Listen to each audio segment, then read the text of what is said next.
Steven, how are you? Can you hear me at all? I can hear you very well. Can you hear me? I can hear you. How you doing, my man?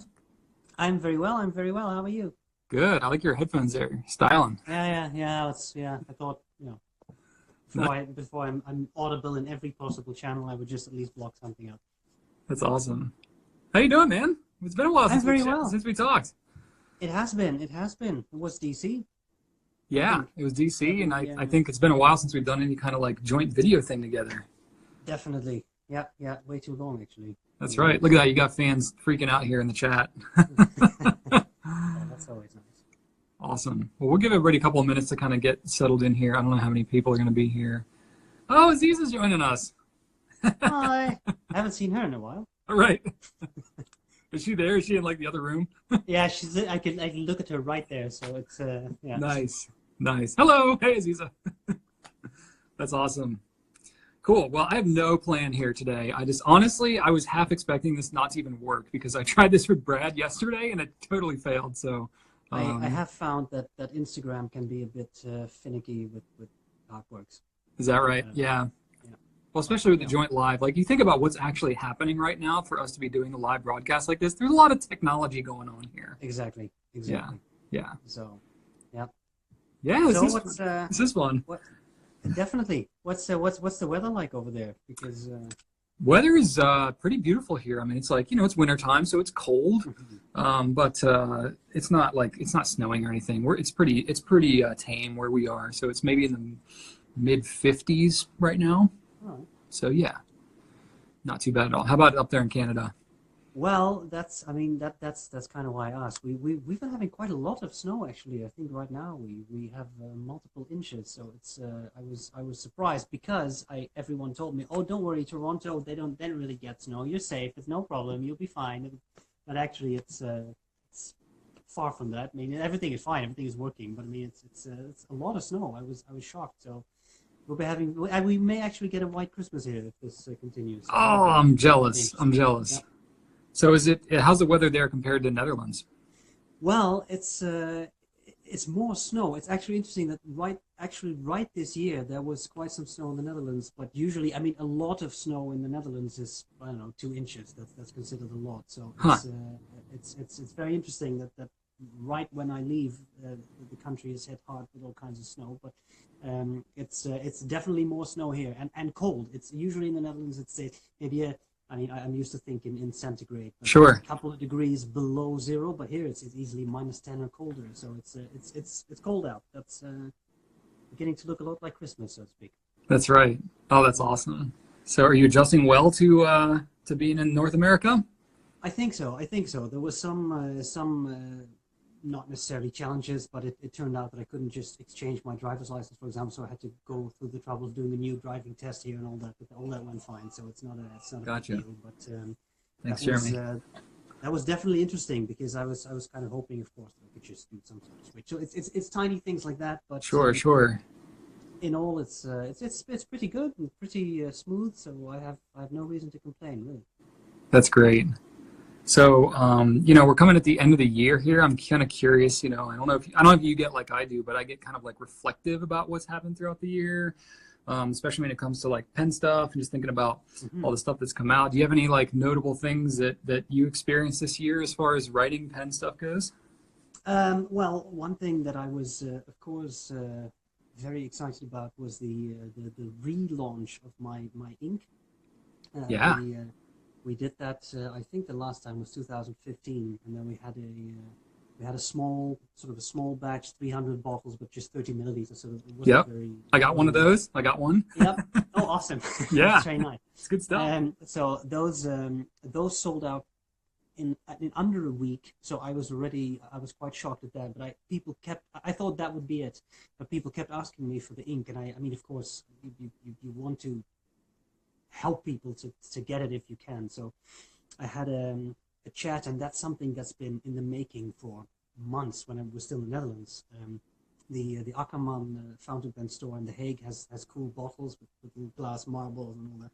People always love that. And I was talking to the store manager there, and he said, you know what, I think we should just do it in our bottles if you want to relaunch it. And I thought, well, that's an opportunity. I can't say no to that. It's pretty much the coolest ink bottle that's out there, I think. So we did that. And it was a bit of a process, just because you have to arrange. I mean, you have to arrange all sorts of stuff and make sure that the stock is right and everything. You have to get everything sorted out. But that worked very well. The only problem was that I think in 2 hours everything they had was sold out. So I mean that was a bit shocking to me, because I really, and I mean, I did not expect that, especially because it was a second run of the ink, right? It was not all new. But that worked out. So just for the record, because some people were, of course, very sad, they still missed out. So there will be a new launch in January. Nice. But for now, that's it. And that's definitely something that was I would almost say anticlimactic. That for so long you're planning this, and how should we do this, and what label. I know, right? And then in 2 hours it's all over. So I'm happy that we'll have more, but that was very exciting. I mean, I know exactly where you're coming from, because we end up doing that same thing all the time. You know, it's like we'll know about a product that's going to be launched sometimes we know way in advance, sometimes it's like maybe a month in advance, but we plan for it, we take pictures of it, we take measurements, we do everything, and then it's like 2 hours, it's gone. And then it's like, I know. Well, it's like that never happened, you know? Yeah. It's just crazy. It's definitely crazy, and a lot of fun. I mean, it's always fun, especially I mean, I know you have a lot of exclusive stuff, say with Edison Pen Company and such. I mean, it's always nice when you have something that's for you, you know, that's your product that you can share with people. I think that's great. But yeah. A bit hectic. Yes. Just imagine going through that like several times a week. That's what we end up doing around here. Yeah, I can imagine. I mean, of course you work on such a large scale that yeah, I can imagine the madness involved in that. Yeah. Yes, it gets a little chaotic, but it's also fun too, because it's like everybody gets excited, and I know you know a lot of people in the pen community. You have a nice following yourself. Just pen people are really passionate and really excited about new stuff that's going on, and you know, especially like when you're launching stuff like this, like you're literally a part of pen history now. Like, do you ever sit back and you're just like, wow, I have a product out there that will be referenced in history with fountain pens with my name on it, right? Yeah, for sure. And I mean, for a long time, I mean, this came to be in the first place because people kept asking me to launch my own pen, and that's something that's very interesting. But I wasn't really sure what to do, and from there it kind of moved to ink, and just because I thought maybe that's a little bit easier. And of course I have the advantage that my last name is actually color. So I mean, if you call Brown, then you kind of, it's easy to pick the color. There was not a lot of decision making going on there. Does that mean you're gonna have to do a brown pen if you come out with a pen? You kind of have to. So that was definitely interesting. But I agree with what you say. At some point I sat back. This sounds horribly morbid. It wasn't at all. But I thought, like, if something were to happen to me now, what would I leave behind? And I thought, well, you know, there's all the videos, but indeed there's also the ink. So that you know that happened. That is real, and that I think is very nice. It's a very interesting experience to leave something like that behind. Yeah. Yeah. It's really cool. And you know, I was reflecting even just yesterday as I was trying to do the broadcast with Brad, and Instagram had some kind of fluke and it just didn't work. I ended up spontaneously picking on somebody who had requested to join me live. And that's the cool thing about Instagram is you can literally just jump on and then just like go live with whoever in the community is following you. And I ended up this gal named Isabella, who's from the Netherlands of all places, and I was like, Interesting. Hey, what's up? a lot of good stuff happening in the Netherlands, and turns out she's a photographer. She loves ink. She knows a lot about color correction and stuff like that. And she was telling me all about this, and I was like, you should like you're a natural, like you should do this. You should blog. You should do something with that. And I was DMing with her a bunch last night, and she's like, I think I really should start a blog about, she's like, I've got a book coming out. I should really do a blog. And I was like, go to medium.com. You can set up a blog, do all this. And I was just like, yeah, man, this is great. And it like brought me back to when you and I first started talking a while ago. You know, it's like you sent me that first video and it was just like, dude, you are such a natural. You got to do this. Mm-hmm. I know, and I think that is the beauty of the all of the social media and modern technology, that you can. There's very little or very low threshold now to just do something, right? Because almost everybody has at least a phone with a camera or something. You don't need a professional studio to begin with. I still don't have that. So I mean, you can work with what you got. Yeah. And you can really get somewhere. And I think that's great, because I mean, we were discussing that a while ago, that when you started this, and then at some point I sort of tagged along and I started to do this kind of stuff. But that was kind of it on YouTube, for example. That was kind of it. But now, I mean, type in fountain pen review, you get dozens of people from all over the world and all types of age groups and countries and everything, all kinds of people doing pen reviews. And I think that's amazing. I mean, you get such a broad community that way, that's great. I mean, you can really interact and all contribute something. And I think that's fantastic. Did you ever imagine that when you started doing this, that you would be as involved in it as you are now? Absolutely not. No, I can honestly say I not at all. And I'm shocked at it sometimes, because I mean I recently there was a specific purpose for that, but I had to rewatch one of my own videos, and I thought, man, you just go on and it's so boring. But apparently for some reason, it strikes the right chord with some people and not with other people, and that's fine too, because as I just said, there's such a wide range of options available now, all kinds of people doing stuff, and that's really become a thing. And I really think so, that I never expected this to grow into what it has become. Yeah. And completely unexpected, but a lot of fun. And I mean, it has had a strong impact on my life, not only professional life. At some point, my PhD advisor sent an email link to one of my videos to all my other lab members but me, and said, well, now we know what Brown does in his spare time. So I mean, that happens. But not just that. I mean, I pretty much got to know Aziza through all of this, and had that not happened, I wouldn't be together with her now. So that's very fascinating. Yeah. Fun. That's really cool. I mean, who would have thought? I mean, I can completely empathize with you, because, it's my whole livelihood. I have a whole team of people who their livelihood and their families, and they're buying houses, and they're literally like building their lives on this whole pen thing. And I'm just like, I'm so humbled by it all, just like I'm sure you are. Yeah, for sure. It's a very it's a very humbling experience, and in that regard, I do think that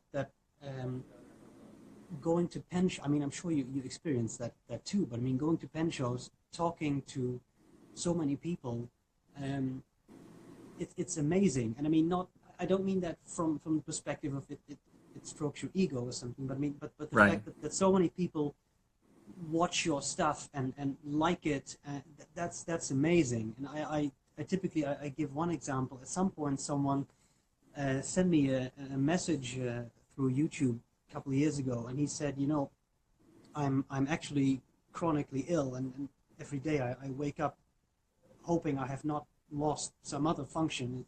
It's Wow. that bad. But I always watch your videos, and the videos you do they can just distract me for a couple of minutes. And especially the stuff you do with the lobster, sometimes the stuff lobster comes on. Yeah, fun that stuff. That makes me laugh, and then I forget, even if it's just for a few seconds, I forget what's really going on with me. Wow. And that's obviously very moving, and the fact that you with something, let's face it, as silly as fountain pens, and I mean it's just a hobby, but that you can contribute something like that to someone's life, someone who is not leading the most happy life, I think that's nothing short of amazing, and that's a really powerful thing, I think. That's wild. And do you think about that kind of stuff when you're shooting a video? And do you think like, oh my gosh, this is impacting somebody's life? You know, I do, and I think it's occasionally. I mean, most of the time, most of the people I interact with are super nice, and occasionally there is someone who is not so nice, and it is especially at those moments because you can get 9 nice comments and 1 not so nice comment, but that one always sticks out. You know, that's Yeah. always the one that stands out, and that's just the way it is. And it's at those times I think that sometimes, especially if that happens 2 or 3 days in a row, you can feel a little down. That's just the way it is, and you can try to ignore it. And people say, "Oh, just ignore it," but in reality, it's not always that easy. You know, it does sometimes it does get to you a bit. And at those times, I think back to these kinds of things. And I think, you know what, but it is a wonderful community, and the vast majority of people in the pen community are super nice, super kind, super caring people, and I think that is something you should remember. Yeah, I had one, the one that I remember that stands out the most. I've had a number of, people like that over the years. The one that stands out to me the most was somebody. I was at the Atlanta Pen Show, which is not a huge show. There's a couple hundred people maybe that go to that show. And I went to that, and this lady comes up and she goes, "Oh my gosh." She's like, "You have no idea how much I appreciate your videos." And I was like, "Thank you. That's awesome to hear." And she's like, "No, really." She said, she's a doctor and she works in Nigeria, which is like literally like a war zone. And she says, "I get shot at, I get chased down, there's genocide going on." She's like, "There's some real bad stuff." And she says, literally, I wouldn't be able to do what I do there if I didn't have, like, she downloads my videos in podcast form and then watches them while she cleans her pens. And that's like her sanctuary during the midst of all the chaos. She's there like training other local doctors to be able to help people in that war zone. And she's like, if you weren't doing what you're doing, I don't think I would be able to maintain my sanity and keep doing it. And she'll like go for 6 months at a time, come back to the States for a month, go back. And she's like, "You are literally helping me to do that." And I was like, wow. Like, Yeah, I had no idea that, I'm just like talking about pens and, all that stuff. And you have no idea.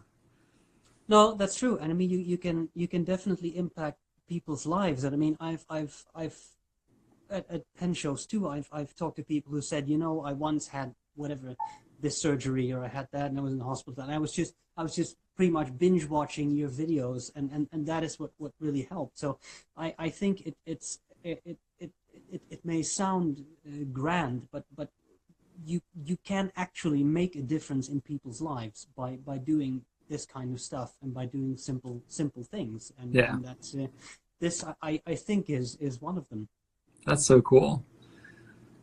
We got a couple of comments here that I want to address real quick. Somebody asked, what does the BRE stand for in SBRE Brown? I'm sure you get that question a lot. I have received that on 1 or 2. Yeah, that happens a lot. Yeah, it's actually what's interesting is that first of all, they're just initials. But a short, but that I found interesting anecdote is that when I started out, at some point there was a thread about my videos on the Fountain Pen Network, and people couldn't really figure it out. But of course, I have a slightly peculiar accent because it's not really British and it's something European mixed in, and people couldn't really figure it out. So someone actually thought that I may be from, I might be from somewhere in Eastern Europe, and that my first name was SBRE or something, that it was something Croatian or something. I thought that was comical. No, it's actually fairly simple. The S, of course, stands for Stephen. The B stands for Brendan. The R for Ronald. That's the name of my father. And the E stands for Erik, which is the Dutch version of Eric. Okay. Is that common? Way too many names. Is it common to have that many names, or is that like a family thing, or is it just? No, you? I think it was just my parents' insanity, Brian. I don't think there was any real reason to have so many names. It's confusing. No, they did have some reasoning with it, that they liked Stephen and they liked Brendan as in Saint Brendan, because my dad has sort of Scottish Irish roots a bit. So Saint Brendan, who sailed or rode to Ireland, that was something. And then Ronald is my dad's name, and then Erik was just a character from a children's book that my mother really liked. So I really think there was some sort of parental insanity going on, but they may have gone a bit overboard with that. But I have a lot of names to pick from, so that's always fun. But I don't really think it's a very common thing in the Netherlands. No. Okay, yeah, that's interesting. Well, it makes you stand out for sure. Well, I'm glad because I mean, as a scientist, I mean, I have published stuff, and Stephen Brown is a very common name. So Right. actually, I always insist that the people put the BRE in as well because that's the only way I can sort of claw up and stand out because otherwise there's Exactly. a million papers. Yeah, in a So Google search, Stephen Brown's, you're not coming up on top. no, absolutely not. No, yeah, yeah. Interesting.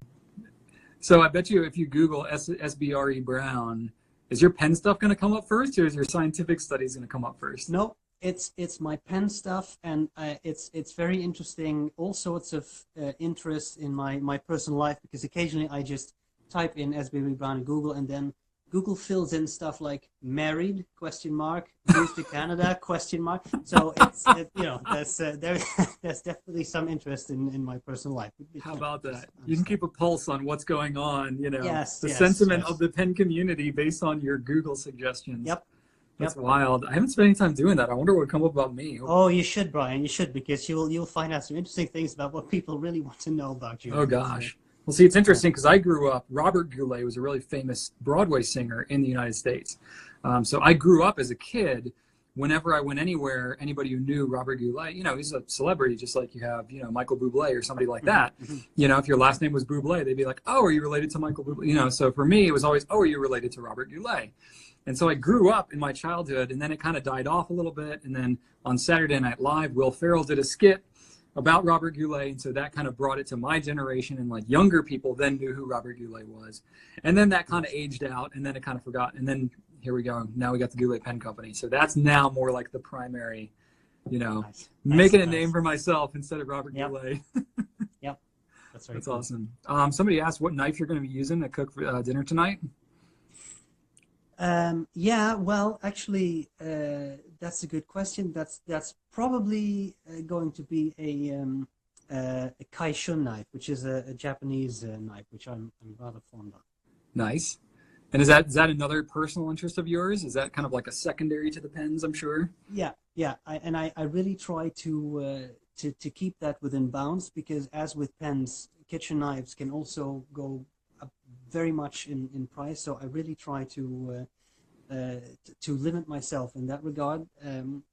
But I do really like cooking, and I did at some point really get interested in knives. And a good friend of mine, Aaron, is he's a chef, and he lives in Ohio. And twice now he's been able to drive up here to hang out, and that's amazing because I mean, if you have the opportunity to cook with a professional chef who can also that man has amazing knife skills. So it's very informative to see that, and putting together is always fun. So that is definitely personal interest. Yeah. That's really cool. Because I remember in your earlier videos, you had a lot of like, swords and things like that. Uh-huh. Is that kind of True. striking the same chord as the swords? Yes, I would say the kitchen knives are a bit of a replacement for the samurai swords because in moving to Canada, I had to sell those just because I didn't want to move those are basically like weapon grade things, and to bring that into a country, I didn't want to go through all that. So I left that, but then of course you need some sort of replacement. So then I thought, well, it's sort of like a sort of little pocketable sword. That's a kitchen knife, so that would work. Well, So I got that, and yeah, that's definitely fun. you say little, but I see some of those knives you're using, and they are not little. I mean, they're like No, I like my favorite size is 10 inches, just like Lord Windermere the lobster. He always claims he's 10 inches, so that's there is that. And I do have one knife that's 12 inches, but that's kind of I think the max of what I can handle. But it's a lot of fun. Yeah. Gotcha. So what pens are in your what pens do you have inked up right now? What are you using on a regular basis? Right now, I recently did this series on my personal pens because I actually sold off a lot with the following the reasoning that if you don't use it a whole lot, then maybe you don't need it in your collection. And at first I sort of hung on to all those things thinking, well, maybe as a comparison in reviews, etc.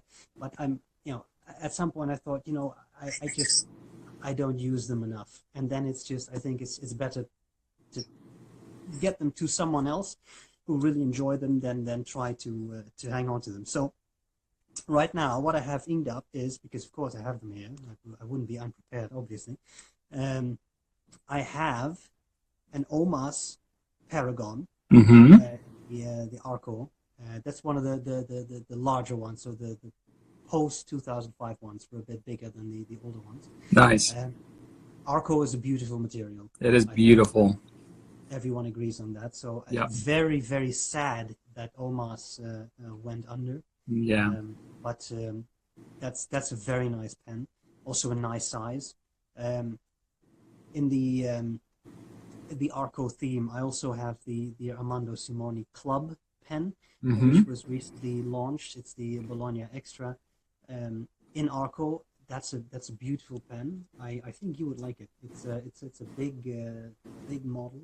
It's actually quite heavy, but it's superb. And pretty much everyone I give that pen to try out says, "Oh wow, yeah, I see why you like that so much." It's a very robust pen. And then the final one that I have here that's inked up is Visconti Opera Master, which I think is a great pen model. This was one of the original ones. They had a demonstrator with some blue swirls. They had an all blue one, and this is either the tobacco or the tortoise. That some people call it the tortoise. It's very nice, I think, because it's a little hard to show, but it is transparent, so it is transparent material. That's really nice. I think it's a great pen. I mean, I know you have the Opera Masters as well. Mm-hmm. I think that's a great model. It's nice, large, but not absurd. Yeah. Heavy, but very robust. A great filling system. So I always think those are a lot of fun. Yeah, and they really are not afraid to come out with some different stuff in those too, which I really like. You see so many different versions of the Opera Master out there, and they don't have any regular Opera Master. It's all limited edition stuff. So you get to see such a variety. And I follow Visconti Dave on Instagram here. Just so many cool old Viscontis and stuff like that. This is really kind of cool to see that. I know you're a big Visconti fan. Yeah, definitely, and I think this one has the advantage that it still has one of the old style 18 karat gold nibs, which they stopped making. Those I think were very nice, and this one in particular because I had the opportunity, or maybe the honor in DC to have it tuned up by Mike Masayama, the nib master, and that's just if you ever get a chance to do that, you should, because he can just turn a great pen into a superb pen. Yeah, and that's amazing. His craftsmanship and skill is just insane. Yeah, I agree. A lot of people ask if we are planning to have an in-house nibmeister, and I'm like, well, somebody like Mike doesn't just come along every day. Like he spent 25 years working at Sailor, and then he's been doing his own thing for 15 years, maybe. He's got quite a bit of experience, maybe 10 years, I don't know, but yeah, it really is a skill, but also a passion, because I thought I gave him that pen in DC, and I thought that's going to take him 5 minutes just a bit because it skipped a bit and such, but the whole thing was pretty much disassembled. The feed was put in water to heat set, even though it's a plastic feed, to be able to really set it to the nib. And I mean, you really have to know what you're doing, and I'm pretty sure it was maybe I shouldn't mention his name, just I'm sure he wouldn't be offended, but in any case, someone I know had a pen, tried to grind it himself, and it didn't really work out. He gave it to Mike Marcel, and apparently Mike looked at it and said, "Yeah, grinding these is not as easy as it seems, is it?" So I mean, it sounds easy, but it's to do it well, that's a whole different story. Yeah, I completely agree. Yeah. That's what I'm dreaming. I'm hoping that we can arrange something there. That would be very cool. I mean, I have often thought that pen shops, not just you, but I mean in general, could really benefit from having someone in-house who could do it. And for example, I once discussed that with the person I mentioned before, the shop manager at Ackermann, because they used to do a lot of their own. They go back to 1910, and they used to do a lot of their own repairs. Okay. He said, yeah, we used to have a nib grinder, but the interest in that disappeared a bit because it was very common to just buy a pen and immediately have it customized to Yeah. your writing angle or whatever. So I think if you would be able to bring that back, that would be extremely popular. But Yeah. indeed, you need to find someone who's willing to learn that trade, because that's what it is, and really invest in that. Yeah, for sure. And I think that was a lot more common, especially back then because, they saw, yeah, it's exactly what you're talking about. And I think that was common in the US too. I talked to, distributors or manufacturers that we have that sell Parker or Watermer, like older brands. That was Hmm. super common. Like most, like, somewhat larger pen stores would have an in-house nibmeister. And that was just like Hmm. super normal. Your pen would break, you bring it into the store, the local brick and mortar store. They would have sales reps whenever they would come around and like literally, I mean, think about like demonstrator pens, like the Hmm. clear Hmm. pens. The reason they're called demonstrator pens is because literally they would have sales reps that would go around to the retail stores and Yeah. show them to the store salespeople to show them how the internal components of the pen works. It wasn't Hmm. like something that people wanted to actually Hmm. use. Hmm. That's a recent phenomenon. And of course Yeah, now that's like the hot thing is to have it's a thing. clear Yeah, pens. yeah, Yeah. yeah. Interesting. So, what have you got going on coming up in 2018? Are you planning anything special or, kind of business as usual for you? Well, I was shocked to see that. I mean, I was, especially when we got here, I had to kind of await getting a work permit and all that, so I had quite a lot of time to do pen stuff. And I was shocked to see. I think I currently have videos planned up to the second week of April already or something. So in a way, that's it's kind of nuts that that there's so much going on. Um, I There are a few things that I would like to bring back. One short series of videos that I did, not at a particularly steady pace or anything, but I did that occasionally, that people really seemed to like, was something called "How Do You Like Me Now?", which is where I basically re-review a pen. So if I've had it for a year or more, I come back to it and give my thoughts on that. Um, and as I said, I got rid of a lot of pens, so I don't have a whole lot, but people seem to like that, and I see why. I mean, it's one thing to get a pen and review it, and then you're enthusiastic or not. But I mean, Right. I think often I am. You get it and you're excited, and then it's all new and it's fancy and you love everything about it. But then if you've used it for a year or more, then suddenly you start to notice some things that you may not like so much. Mm. Um, so I think that is something I would like to bring back. Um, the videos I've been doing with Aziza, the Serious Nibbage series, is I think loved by most and not so loved by some. But that's, as I said, that's fine. I mean, you can always watch something else. I think that is something we may want to pick up a bit more again, um, and maybe some other stuff. I was also thinking of some other things. Like, actually, some people suggested that, like, could you do some more, um, let's call that theoretical videos on, apparently you narrow down your collection. How do you go about curating a collection like that, or how do you select what pens to keep and what not to keep? And I mean, those sound, I mean, that sound like straightforward questions, but a lot of people said, oh, you only have whatever it is, 15 or 16 pens.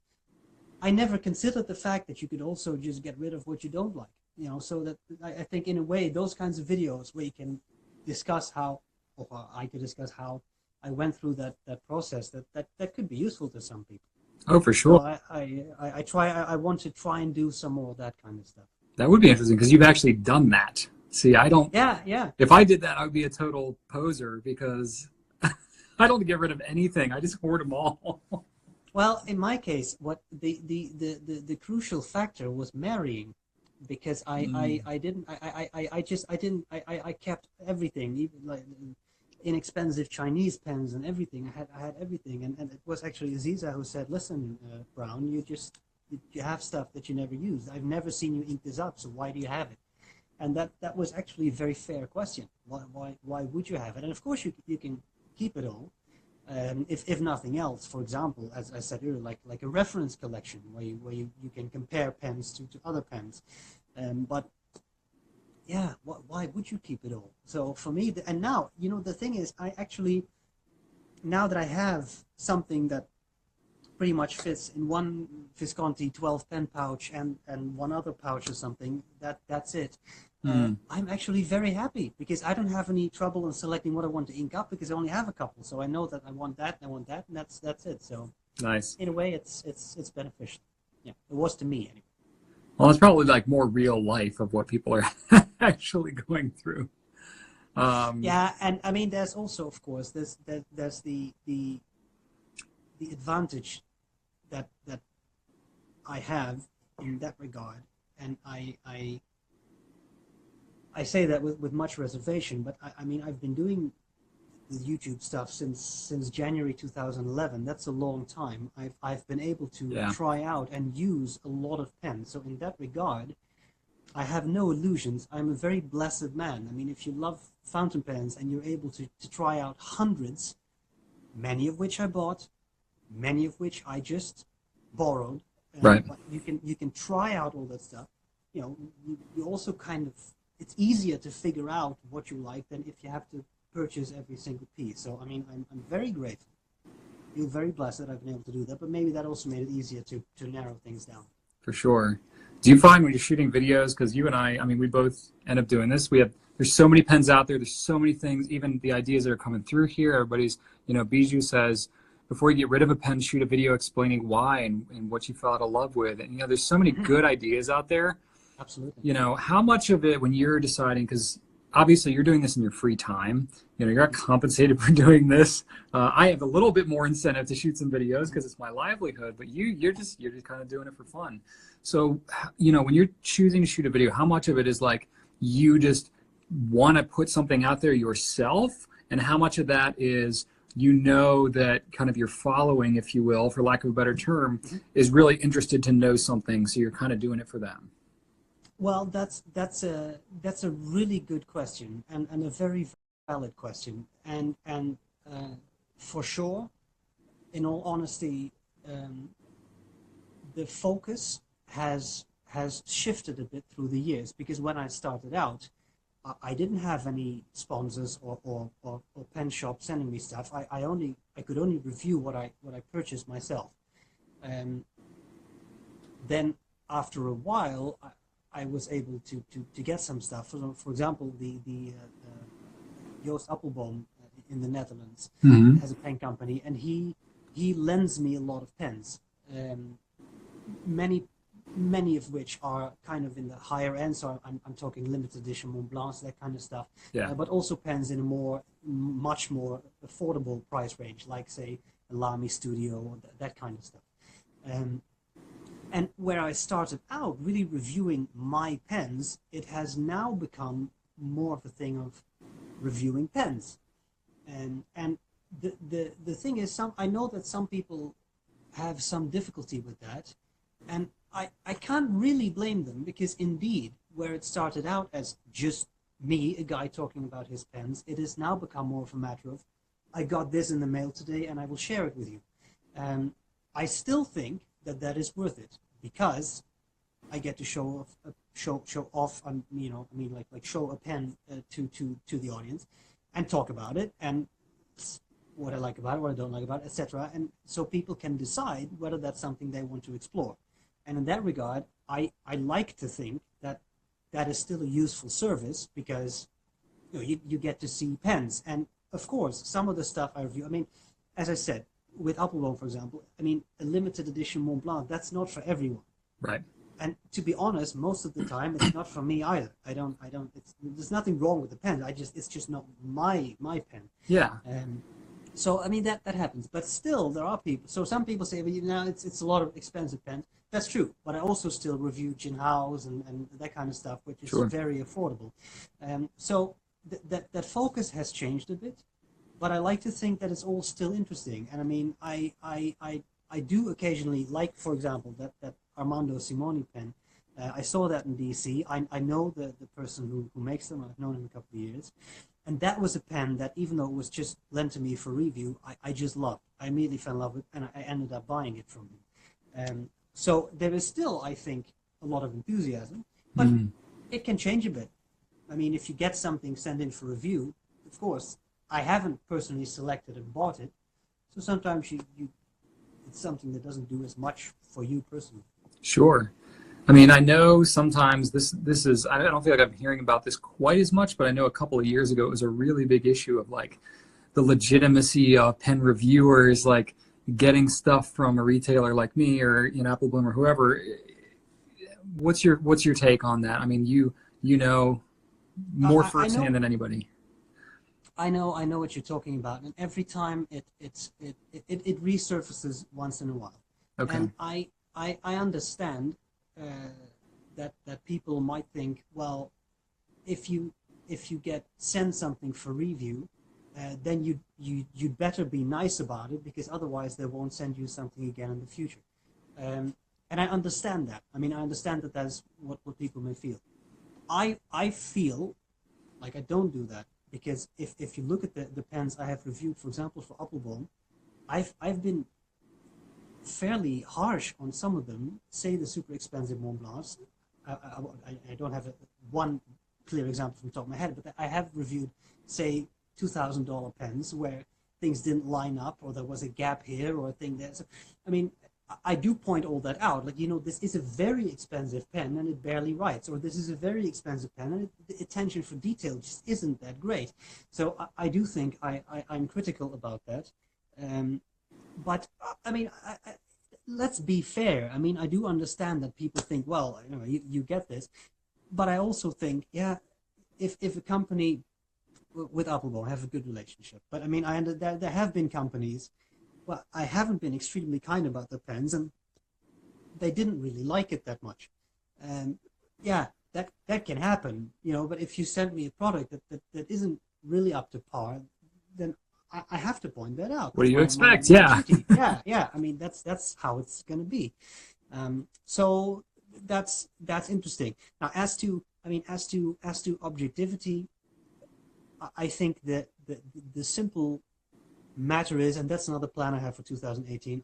I want to do one video, which thank you. I'm handed water. It's actually not vodka. It is water. One thing I want to do in 2018 is a completely objective pen review, because it's not, if you received it, you can't be objective. But to give you a preview, an objective pen review, a completely objective pen review would be saying, this is a pen. It has a nib. It's a specific color.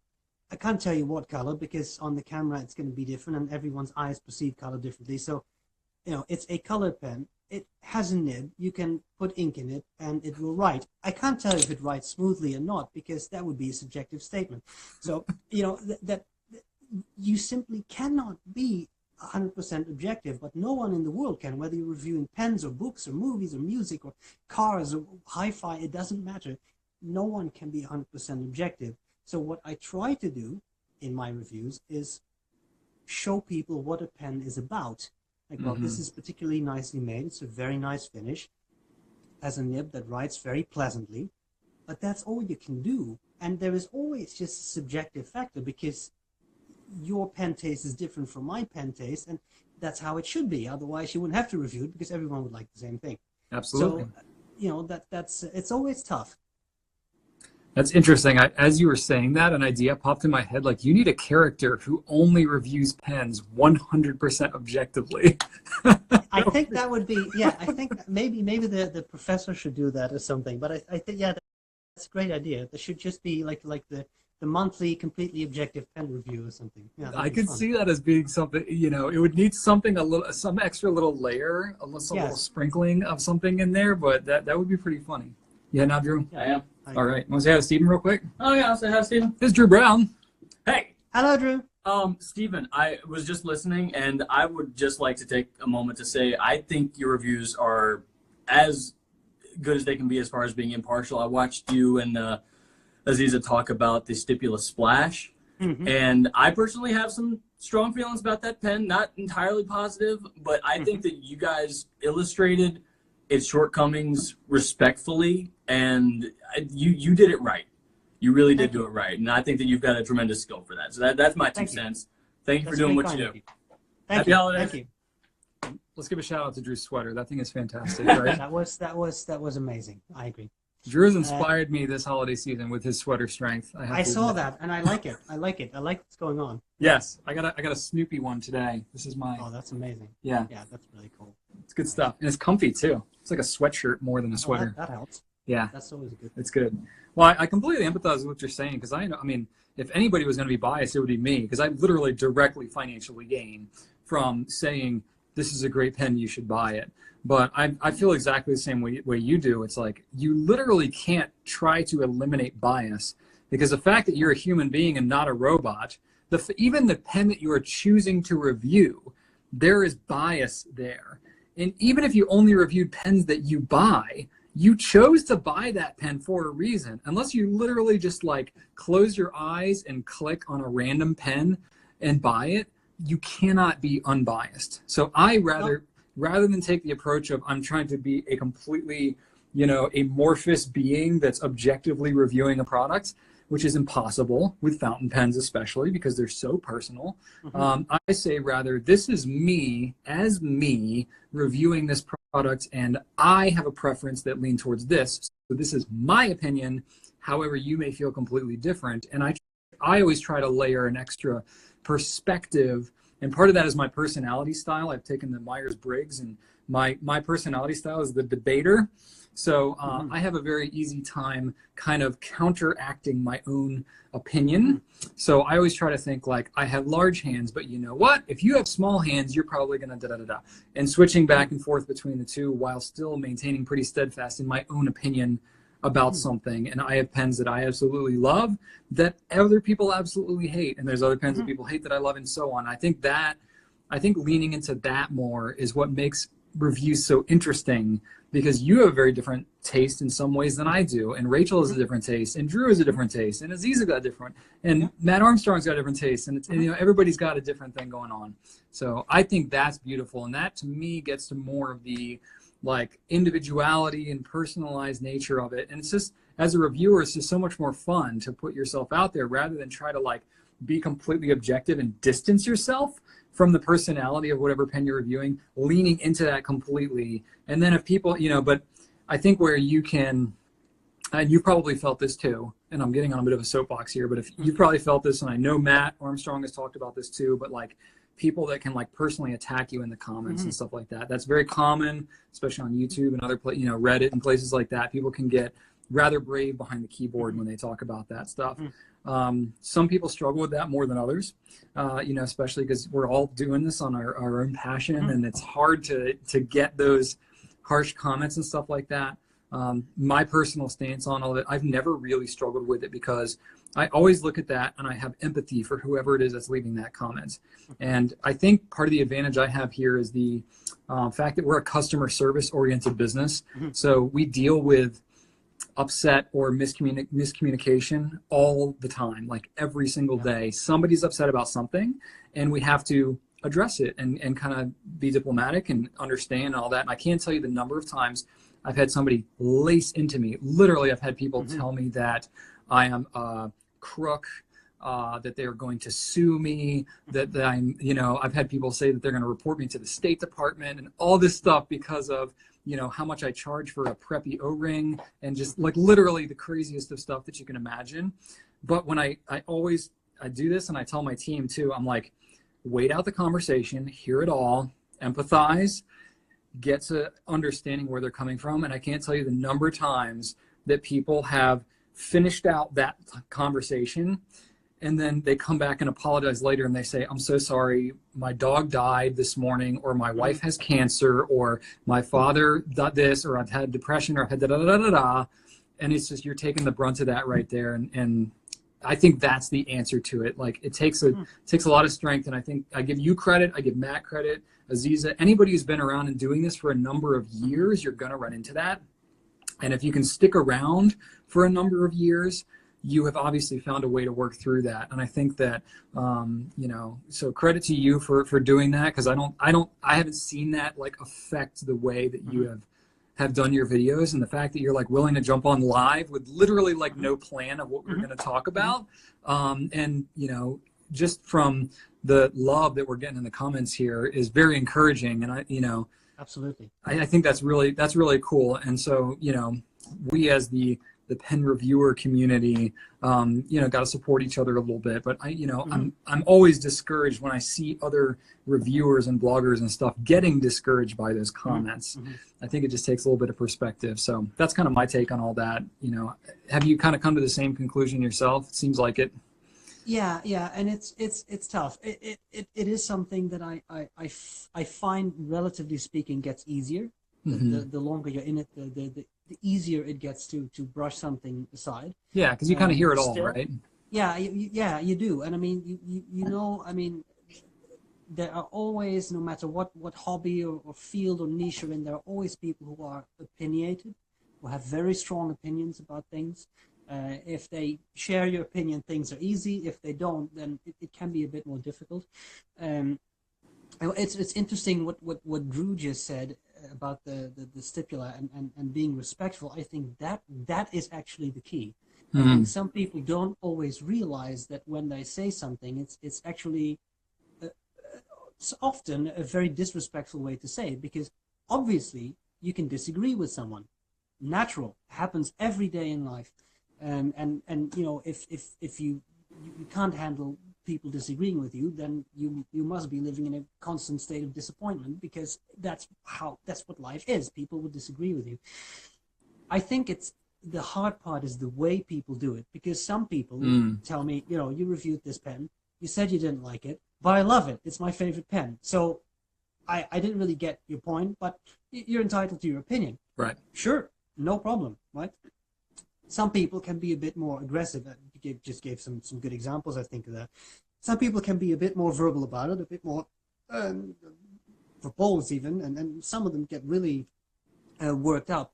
And sometimes I think, I mean, occasionally, once in a while, and to be honest, I kind of stopped reading all that stuff. But there was a time when I did try to read it. It happens on Fountain Pen Network or Reddit or whatever.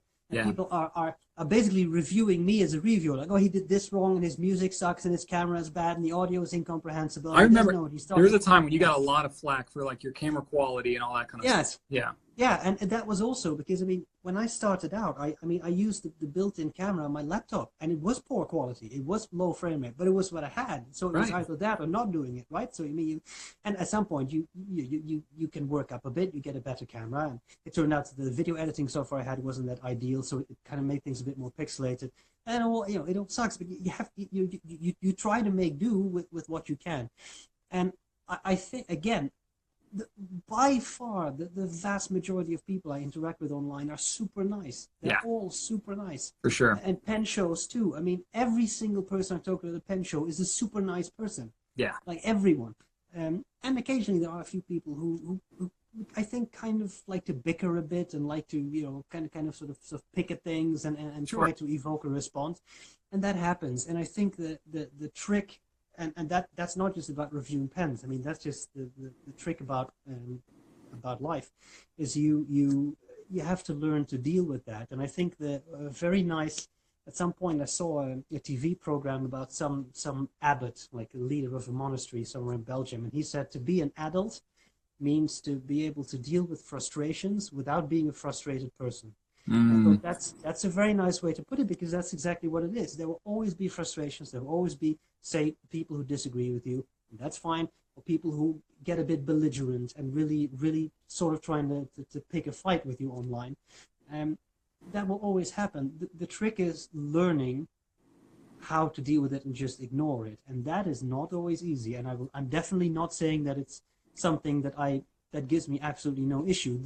Some days it's easier than other days. Sometimes it really gets me down a bit, but it hasn't stopped me from doing this. So I mean, I'm definitely still going strong in that regard. That's good. And as a I'm like you. I'm not inherently like a content creator. Like I was like you. I had a video camera that we got when my son was born, and I had a laptop, and that is just what I did. I used iMovie, and I was like scrapping together. I had no formal training in any of it and had to figure it all out. But the phrase that I've always appreciated is done is better than perfect. And that's exactly what I'm hearing out of that. Yeah, absolutely. And I mean, as you said earlier, you were talking about the Dutch lady you were talking to, and how Hmm. you encouraged her to just do something. And that's what happens to me too, which is the reason at some point I did a video called "Why Aren't You Reviewing Pens?" or "Why Aren't You Doing Pen Reviews?" something like that. And that's still a very popular video. And I have talked to people. I'm pretty sure it was Dave Figwood on pens Hmm. on YouTube, who I talked to him in DC. And he said, "You're the reason I'm doing this." I mean, he has his own channel going and his own reviews going, I mean, I don't want to take credit for that because obviously he's putting all that work in, but just do it. If you have pens, get out and do it, even if it is your phone camera or your iPad or whatever you have. Yep. But just go for it and see where it leads you. There's Exactly. very little to lose, you know. I mean, maybe people won't watch your videos. Well, okay, then it takes some time. And, Yeah. I mean, I remember back in the early days when I started shooting stuff, it was like my blog or YouTube or whatever would be in the single digits of views per day, you know, and that's how you got to start out. But over Yeah. time you do it. And it's at the point now we're on the Goulet Pens YouTube channel. There's as many views we get in 1 week as we had in about the first year and a half worth of videos, Yeah. you know, so it takes time to do that stuff and you figure it out. And yeah, It takes time, and I think that the crucial thing is don't expect that you're going to have 10,000 subscribers in a month or a week or maybe even a year. no, Take it easy. Don't have those expectations, and then just see where it takes you. And it's a great journey. And I mean, for me, it has given me a lot. Not just, as I said, a wife, but which is, you know, that's kind of a big thing, right? I mean, I'd say that's a pretty something big one. you know, yeah, that's a pretty. But I mean, even in other things, I mean, people. At some point, there were some people who said, you know, I think they said you always say color or something, but it's actually color. You know, it's a slight difference in your English. Your pronunciation is a little bit off. I mean, I'm not a native speaker of English, so even small things like that have helped me. And in say presentation skills, because I sometimes I watch a video from 3 or 4 years ago, and I'm like, stop talking. Why, Brown? Why are you talking so much? Get to the freaking point, you know? Right. And you just because you have to grow into that.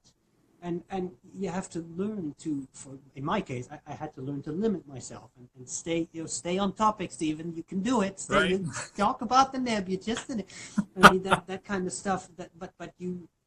That's important. So you can actually learn a lot from this and the feedback you get, which again, most of it is very nice feedback. So Right. very helpful.